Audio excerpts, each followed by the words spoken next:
అప్పుల బాధలు వెంటాడుతున్నాయా? అయితే 6 JVR వారి జాతిరత్నాలు ధరించండి. హాయ్ హలో నమస్తే వెల్కమ్ టు మనం టీవీ. నేను మీ సాయి. ప్రస్తుతం మనతో పాటు సీనియర్ జర్నలిస్ట్ కట్ట కార్తిక్ గారు ఉన్నారు. అన్నతో మాట్లాడదాం. అన్న నమస్తే. సాయి నమస్తే. అన్న, తెనాలిలో నిన్న జగన్మోహన్ రెడ్డి పర్యటించడం జరిగింది. నిన్న ప్రెస్ మీట్ పెట్టి కూడా మాట్లాడడం జరిగింది. అక్కడ మాట్లాడుతూ కొన్ని విషయాలు మాట్లాడారు. అంటే కాల్లో రాడ్లు ఉన్నాయి పిల్లలకి. అతను ఒక ఉద్యోగం చేసుకునే వ్యక్తి. కాల్లో రాడ్లున్న పోలీసులకు తెలుసు అది. అయినా కాళ్ళ మీద కాలు పెట్టి మరీ కొట్టడం జరిగింది. అదే చంద్రబాబుపై 23 కేసులు ఉన్నాయి. అదే చంద్రబాబు నాయుడిని అట్లా కొట్టలేరు కదా అని చెప్పి కూడా నిన్న ప్రెస్ మీట్ పెట్టి మాట్లాడడం జరిగింది. దీన్ని ఎలా చూడొచ్చు అంటారన్న? ఎస్, తెనాల్లో నిన్న మాజీ ముఖ్యమంత్రి వైసీపీ అధినేత జగన్మోహన్ రెడ్డి గారు పర్యటించారు. పర్యటించి ఎవరైతే పోలీసుల చేత దాడి చేయబడ్డారో ఆ వ్యక్తులను కాకుండా వాళ్ళ కుటుంబాన్ని పరామర్శించారు.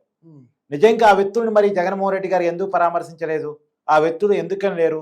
నవీన్ అలియాస్ కిల్లర్, తర్వాత జాన్ విట్టర్, తర్వాత రాకేష్, ఈ కుర్రవాళ్ళు లేరు. వాళ్ళ కుటుంబాలను మాత్రమే జగన్మోహన్ రెడ్డి గారు పలకరించారు, పరామర్శించారు. నిజంగా వాళ్ళు బాధితులు అయి ఉంటే వాళ్ళు పరామర్శ కార్యక్రమంలో ఎందుకని లేరు అనేది ఒక బేసిక్ పాయింట్. సరే, ఓకే, అయినా జగన్మోహన్ రెడ్డి గారు పరామర్శించారు, ప్రెస్ మీట్ పెట్టారు. ప్రెస్ మీట్ పెట్టి జగన్మోహన్ రెడ్డి గారు చెప్పే మాట ఏంటంటే, కుర్రవాళ్ళు ఇక్కడ అసలు తెనాలి వాళ్ళు కాదు, మంగళగిరి వాళ్ళు అని చెప్పారు. మన మంగళగిరి వాళ్ళు అయ్యుంటే జగన్మోహన్ రెడ్డి గారు ఎక్కడికి వెళ్ళాలి? మంగళగిరికి వెళ్ళాలి. తెనాలికి ఎందుకు వచ్చారు అంటే వాళ్ళు తెనాలి వాళ్ళు అని అర్థమవుతుంది. అది కూడా పోని ఏదో జగన్మోహన్ రెడ్డి గారు అనుకోకుండా పొరపాటుగా చెప్పారేమో. చంద్రబాబు నాయుడు గారి మీద 24 కేసులు అంటే నిరూపించిన కేసు ఏంటి? అది ఏది కేసు? ఎక్కడున్నాయి కేసులు? మీరు పెట్టిన కేసులు తప్ప, జగన్మోహన్ రెడ్డి గారు అధికారంలో ఉన్నప్పుడు పెట్టిన కేసులు తప్ప ఎక్కడున్నాయి కేసులు? ఓకే, పోని ఇప్పుడు ఈ కుర్రవాళ్ళ మీద చంద్రబాబు నాయుడు ప్రభుత్వం అంటే కూటమి ప్రభుత్వం పెట్టిన కేసులు కాదు కదా. జగన్మోహన్ రెడ్డి గారు అధికారంలో ఉన్నప్పుడు కూడా 2021, 22, 23లో కూడా ఈ ముగ్గురు కుర్రవాళ్ళ మీద కేసులు నమోదై ఉన్నాయి. అంటే వైసీపీ అధికారులు ఉన్నప్పుడు కూడా ఈ వీళ్ళ మీద కేసులు నమోదై ఉన్నాయి. అంటే కక్ష సాధింపుతో ఇప్పుడున్న ప్రభుత్వం ఇప్పటికిప్పుడు పెట్టిన కేసులు కూడా కావు. నిజానికి ఇప్పుడు జగన్మోహన్ రెడ్డి గారు ఓదార్పు యాత్ర స్టార్ట్ చేసిన తర్వాత, పలకరింపుల యాత్ర స్టార్ట్ చేసిన తర్వాత జగన్మోహన్ రెడ్డి గారు ఎవరినైనా పోలీసులు ఇబ్బంది పెడితే, ఎవరిని ఇబ్బంది పెట్టినా సరే వచ్చి పలకరిస్తున్నారు, ఓదారుస్తున్నారు అనే అంశం తెలుసుకున్న తర్వాత జగన్మోహన్ రెడ్డి గారికి విజ్ఞప్తులు పెరుగుతున్నాయి. గతంలో జగన్మోహన్ రెడ్డి గారు ఓదార్పు యాత్రలు, పరామర్శ యాత్రలు, పలకరింపు యాత్రలు, తర్వాత పాదయాత్రలు బాగా ఫేమస్. దానివల్లే ఆయన పార్టీ నిలబడింది, అధికారంలోకి వచ్చింది. కాబట్టి మళ్ళా జగన్మోహన్ రెడ్డి గారు జనంలోకి వస్తున్నారు, పలకరిస్తున్నారు, పరామర్శిస్తున్నారు, ఓదారుస్తున్నారు అని తెలిసిన తర్వాత చాలా మంది మా ఇంటికి కూడా రండి అని జగన్మోహన్ రెడ్డి గారిని అడుగుతున్నారు. ప్రధానంగా నిన్న తెనాలి వెళ్ళి జగన్మోహన్ రెడ్డి గారు పరామర్శించారు కాబట్టి అదే తెనాల్లో చిరంజీవులు కానిస్టేబుల్, ఎందుకు అతన్ని కొట్టడానికి ప్రయత్నం చేశారు వీళ్ళు, అతన్ని చంపడానికి ప్రయత్నం చేశారు వాళ్ళు. అదే ఆ కానిస్టేబుల్ చిరంజీవులు కేసు పెట్టాడు. ఆ కేసుకు రియాక్షన్ గా పోలీసులు ఈ రకంగా ట్రీట్ చేశారు. సరే, ఇలా ట్రీట్ చేయడం తప్పే కావచ్చు, కానీ ఆ చిరంజీవులు భార్య ఒక దళిత మహిళ అడుగుతుంది, వాళ్ళ వల్ల నా భర్త చనిపోయి ఉండేవాడు, పారిపోయాడు కాదు సరిపోయింది, పారిపోలేకపోతే ఇలా ఒంటరి మహిళగా నేను మిగిలిపోయి ఉండేదాన్ని, కాబట్టి నేను బాధితురాన్ని, నన్ను వచ్చి పరామర్శించని జగన్మోహన్ రెడ్డి గారు అని అడుగుతుంది. ఎవరినైతే జగన్మోహన్ రెడ్డి గారు పరామర్శించారో ఆ ముగ్గురు కుర్రవాళ్ళ చేత కొట్టబడి, ఆ ముగ్గురు కుర్రవాళ్ళ చేత చంపడానికి ప్రయత్నం చేస్తే పారిపోయినటువంటి కానిస్టేబుల్ భార్య అడుగుతుంది, దళిత మహిళ, నన్ను కూడా పలకరించండి, నన్ను కూడా పరామర్శించండి, మీరు నిందితులను మాత్రమే కాదు బాధితులను కూడా పరామర్శించండి అని అడుగుతుంది. తర్వాత వల్లభనేని వంశీ ఈ మధ్య కాలంలో ఒక వ్యక్తిని, సత్యవర్ధన్ అనేటువంటి ఒక యువకుడిని, దళిత యువకుడిని కిడ్నాప్ చేసిన కేసులో అరెస్ట్ అయ్యాడు. ఆ సత్యవర్ధన్ తల్లి అడుగుతుంది, మీ పార్టీకి సంబంధించిన నాయకుడు నా కొడుకుని కిడ్నాప్ చేసి బెదిరించాడయ్యా, ఏమీ జరగలేదు కదా, సరిపోయింది, కిడ్నాప్ చేసినప్పుడు ఏమైనా చేస్తుంటే ఏంటి పరిస్థితి నాకు, కాబట్టి నేను బాధితురాన్ని, నన్ను కూడా పలకరించండి, తెనాలికి విజయవాడకి పెద్ద దూరమే ఉండదు, అక్కడి దాకా వచ్చారు కదా, విజయవాడ కూడా రండి, నన్ను కూడా పరామర్శించండి, నన్ను కూడా ఓదార్చండి అని చెప్పేసి ఆ తల్లి అడుగుతుంది. తర్వాత ఈస్ట్ గోదావరి జిల్లాలో సుబ్రహ్మణ్యం అనేటువంటి కార్ డ్రైవర్, అంటే ఎమ్మెల్సీ అనంతబాబు దగ్గర పనిచేసే ఒక కార్ డ్రైవర్, అతన్ని చంపి డోర్ డెలివరీ చేయడం జరిగింది. ఆ సుబ్రహ్మణ్యం భార్య అడుగుతుంది, సార్ భర్తను కోల్పోయాను, మీ ప్రభుత్వ హయాంలోనే జరిగింది ఇదంతా, నేను బాధితురాన్ని, మా ఇంటికి కూడా రండి, నన్ను కూడా పలకరించండి, నన్ను ఓదార్చండి అని చెప్పేసి, నన్ను పలకరించండి అని చెప్పేసి ఆవిడ కూడా అడుగుతోంది. ఎందుకంటే వైసీపీ అధినేత మాజీ ముఖ్యమంత్రి వచ్చి పలకరిస్తే, పరామర్శిస్తే, ఓదారిస్తే అది దేశవ్యాప్తంగా, రాష్ట్ర వ్యాప్తంగా న్యూస్ అవుతుంది. సో వాళ్ళ కుటుంబం గురించి రాష్ట్రం మొత్తం చర్చించుకుంటుంది, వాళ్ళకి జరిగిన అన్యాయం గురించి రాష్ట్రం మొత్తం చర్చిస్తుంది. అవసరమైతే ఎవరైనా సాయం చేయొచ్చు ఆ కుటుంబాలకి. అందుకని మాకు జగన్మోహన్ రెడ్డి గారి పలకరింపు ఉంటే బాగు, మా ఇంటికి జగన్మోహన్ రెడ్డి వస్తే బాగు అని చెప్పేసి ఆ కుటుంబాలు కోరుకుంటున్నాయి. ఎవరెవరు కోరుకుంటున్నారు? కానిస్టేబుల్ భార్య కోరుకుంటుంది, తర్వాత సత్యవర్ధన్ తల్లి కోరుకుంటుంది, సుబ్రహ్మణ్యం భార్య కోరుకుంటుంది. వీళ్ళంతా దళితులు. పైగా అమరావతి దళిత మహిళలు కోరుకుంటున్నారు. ఎందుకు? జగన్మోహన్ రెడ్డి గారు అధికారంలో ఉన్నప్పుడు అమరావతిని రాజధానిగా ఉంచండి అని పోరాటం చేసినందుకు రోడ్డు మీద లాఠీ చార్జ్ చేశారు మహిళల మీద.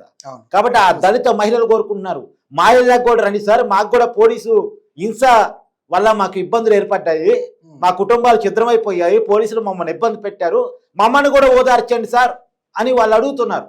జగన్మోహన్ రెడ్డి గారి ప్రభుత్వ హయాంలో వివక్ష గురి చేయబడి లాఠీ చార్జీలు చేపించుకోబడి దెబ్బలు తిన్నటువంటి కుటుంబాలు జగన్మోహన్ రెడ్డి గారు ఓదార్పు యాత్ర నడుతున్నాయి. వాళ్ళు జగన్మోహన్ రెడ్డి గారి ఇంటికి కూతవేడి దూరంలో ఉంటారు, ఇంటి నుంచి బయటకు వస్తే కనపడతారు, ఇంటి నుంచి కారు కూడా అవసరం లేదు, నడుచుకుంటూ పోయి పరామర్శించవచ్చు, నడుచుకుంటూ పోయి ఓదార్పు యాత్ర చేయొచ్చు.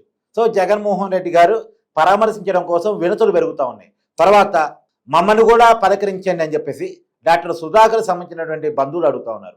ఎవరి డాక్టర్ సుధాకర్? జగన్మోహన్ రెడ్డి గారు అధికారంలో ఉన్నప్పుడు కరోనా టైంలో గవర్నమెంట్ హాస్పిటల్లో మాస్కులు కూడా ఇవ్వట్లేదు అని ఒక విమర్శ చేసినందుకు, లేదు విమర్శ అనటానికి కూడా లేదు, ప్రశ్నించినందుకు గాను ఆ వ్యక్తిని పిచ్చివాడిగా ముద్రించి పోలీసులతో కొట్టించి రోడ్డు మీద చంపేశారు కదా. ఆ సుధాకర్ సంబంధించిన బంధువులు అడుగుతున్నారు, మేము నష్టపోయిన బాధితులు, మమ్మల్ని వచ్చి పలకరించండి, పరామర్శించండి, ఓదార్చండి అని చెప్పేసి డాక్టర్ సుధాకర్ బంధువులు అడుగుతున్నారు. అంటే ఆయన ముఖ్యంగా చెప్పేది ఏంటంటే జగన్మోహన్ రెడ్డి మాకు ఇవన్నీ కరెక్ట్గానే ఉంది, పోలీసులు వైఖరి సరిలేదు, అంటే పోలీసులు కావాలనే కారణం పెట్టుకొని మరీ కొడతా ఉన్నారు, అంటే మా హయాంలో ఇలా లేదు, ఇప్పుడు ఈ హయాంలో ఎందుకు ఇలా జరుగుతోంది అని చెప్పి ముఖ్యంగా ప్రశ్నిస్తున్న మెయిన్ జగన్మోహన్ రెడ్డి. నిజానికి పోలీసులు వైఖరి మీద జగన్మోహన్ రెడ్డి గారు మాట్లాడారు. హైదరాబాద్లో దిశ ఎన్కౌంటర్ జరిగింది. ఒక వెటనరీ డాక్టర్ని లారీ డ్రైవరు కీనాలు కలిసి అత్యంత దారుణంగా అత్యాచారం చేసి చంపేశారు. అప్పుడు సమాజం పెద్ద ఎత్తున రియాక్ట్ అయింది. వీళ్ళని అరెస్ట్ చేసి జైల్లో పెట్టి మేపొద్దు, ఇన్స్టెంట్ జస్టిస్ కింద ఎన్కౌంటర్ చేయండి అని చెప్పి సమాజం డిమాండ్ చేసింది. సమాజం యొక్క డిమాండ్ చట్టపరంగా తప్పు నిజానికి, కానీ సమాజం రియాక్షన్ మాత్రం అలానే ఉంది. ఎందుకు?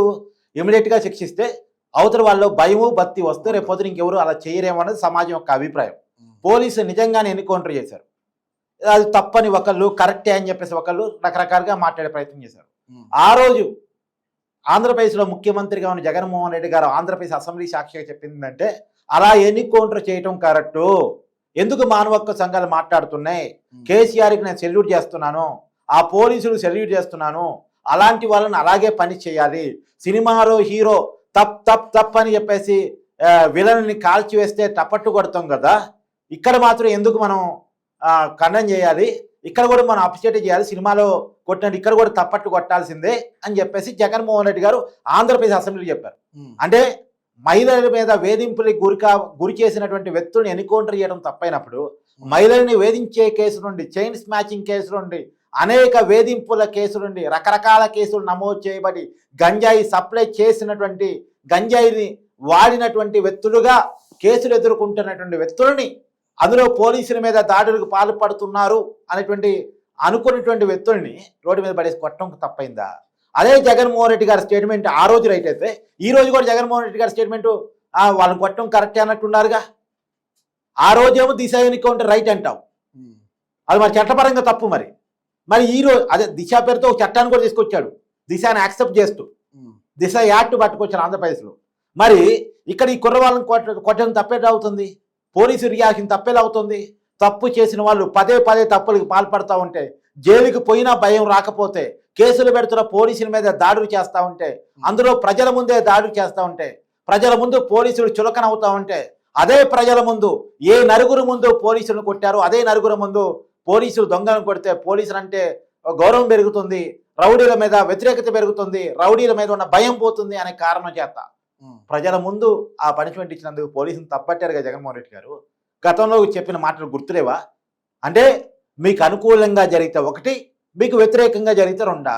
అంటే మీకు అధికారం లేదు కాబట్టి, ఇప్పుడు అధికారంలో ఉన్న వాళ్ళ మీద విమర్శలు చేయడానికి అస్త్రాలు లేవు కాబట్టి, ఏం మాట్లాడాలో తెలవట్లేదు కాబట్టి ఏదో ఒకటి మాట్లాడారు, ఏదో ఒకటి చేయాలని కారణం చేస్తున్నారా? అంటే లాజిక్ ఉండొద్దా? నిందితుల వైపు నుంచి మాట్లాడతారా? ఒక రాజకీయ పార్టీ, ఒక మాజీ ముఖ్యమంత్రి కుమారుడు, ఒక పార్టీకి అధినేత నిందితుల వైపు నుంచి మాట్లాడతారా? గంజాయి బ్యాచ్కి సపోర్ట్ చేస్తూ మాట్లాడతారా? నిజానికి వాళ్ళు బాధితులే, నిందితులు కాదు అనుకుంటే ఏం మరి వాళ్ళని పరామర్శించలేదే. వాళ్ళ కుటుంబ సభ్యుల దగ్గరికి జగన్మోహన్ రెడ్డి గారు పోయారు. రాకేష్ దగ్గరికి ఎందుకు పోలే? నవీన్ అలియాస్ కిల్లర్ దగ్గరికి ఎందుకు పోలే? జాన్ విట్టర్ దగ్గరికి ఎందుకు పోలే? అంటే వాళ్ళ మొహం చూడటానికి కూడా జగన్మోహన్ రెడ్డి గారికి ఇష్టం లేదు. ఏదో రాజకీయం, వాళ్ళు కనిపించలేదు కూడా. వాళ్ళు పరామర్శిస్తే కదా కనిపించడానికి, వాళ్ళని పలకరిస్తే కదా కనిపించడానికి, వాళ్ళని ఓదార్స్తే కదా కనిపించడానికి. ఏదో జగన్మోహన్ రెడ్డి గారికి ఒక రాజకీయ అంశం కావాలి కాబట్టి అక్కడికి వెళ్ళినట్టు కనపడుతుంది తప్ప నిజంగా వాళ్ళకి ఏదో అన్యాయం జరిగింది కాబట్టి వాళ్ళని చూడటాన్ని నేను పోయానని చెప్పడం అది. నిజానికి కాలుకు రాడ్డేసుకున్నాడని ఎవరి గురించి చెప్పాడు జగన్మోహన్ రెడ్డి గారు. ఆ వ్యక్తిని పోయి ఆ కాలు చూపించి, అయ్యా ఎలా ఉంది నీకు కాలు, నీకు ఏమైనా ట్రీట్మెంట్ కావాలా, ఏం చెప్పున్నా, నాకు చాలా మంది డాక్టర్లు తెలుసు, హాస్పిటల్ తెలుసు, లేదు నువ్వు కార్పొరేట్ హాస్పిటల్ జాయిన్ అయితే నీకు బిల్లు నేను కడతాను, ఏం నీ పరిస్థితి ఏందని అడిగితే ఎంత బాగుంటుంది, ఎంత గౌరవంగా ఉంటుంది. అది ఏంటంటే రాజకీయం కోసం అన్నీ చేయకూడదు సాయి, ప్రజల కోసం చేయాలి రాజకీయం. ఏ విషయంలో ప్రభుత్వాన్ని విమర్శించాలో, ఏ విషయం విమర్శించకూడదో మనం ఒక కనీస విజ్ఞప్తం ఉండాలి. ఏదో మన ప్రభుత్వం కాదు కాబట్టి వాళ్ళ మీద బురదేయటమే పనిగా పెట్టుకుంటే మనం బురదలో పడతాం, ప్రజల్లో అపహాస్యం అవుతాం, ప్రజల్లో చులకన అవుతాం. అది జగన్మోహన్ రెడ్డి గారు గుర్తించాలి. విమర్శ ఉండాలి కానీ పరిధి ఉండాలి, రాజకీయం ఉండాలి కానీ గీత ఉండాలి. ఆ గీత లేని, పరిధి లేని రాజకీయ విమర్శ మనని అబాస్పాలు చేస్తాయి. జగన్మోహన్ రెడ్డి గారు గుర్తుపెట్టుకోవాలి. నిజంగా జగన్మోహన్ రెడ్డి గారు ఓదార్పు యాత్ర కంటూ సిద్ధమైతే చాలామంది బాధితులు ఉన్నారు. ఇంటి పక్కన ఉన్నటువంటి దళిత అమరావతి రైతుల మహిళా మనుల నుంచి మొదలు పెడితే, ఆ విజయవాడలో సత్యవర్ధం తల్లితో మొదలు పెడితే, అదే తెనాల్లో కానిస్టేబుల్ చిరంజీవి భార్యతో మొదలు పెడితే, పక్కనే ఉన్నటువంటి సుబ్రహ్మణ్యం భార్యతో మొదలు పెడితే, రాయలసీమ పోతే అజయ్ కలాం అంటే బంధువులతో మొదలు పెడితే, అలా రకరకాల వ్యక్తులు చాలామంది ఉన్నారు జగన్మోహన్ రెడ్డి గారు ఓదార్చడానికి. వాళ్ళ ప్రభుత్వం పోలీసుల చేత వివక్షకు గురి కాబడి, పోలీసుల చేత కొట్టించుకోబడి, పోలీసుల చేత బెదిరింపులకు గురి కాబడి, పోలీసుల చేత దౌర్జన్యాలకు గురి కాబడి చనిపోయినటువంటి, బాధించబడేటువంటి కుటుంబాల చిత్రమైనటువంటి అనేక మంది బడుగు బలహీన వర్గాల ప్రజలు ఉన్నారు. వాళ్ళందరినీ జగన్మోహన్ రెడ్డి గారు ఓదార్స్తే చాలా మంచిది. Thank you sir.